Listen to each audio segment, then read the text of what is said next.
You ask Tiger to solve. This deals with linear equations with one unknown. The final result is a equals 3. Let's solve it step by step. Group all a terms on the left side of the equation. Subtract 3a from both sides. Group like terms. Simplify the arithmetic. Group like terms. Simplify the arithmetic. Group all constants on the right side of the equation. Subtract 6 from both sides.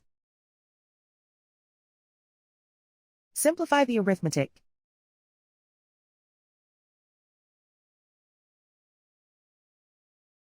Isolate the a.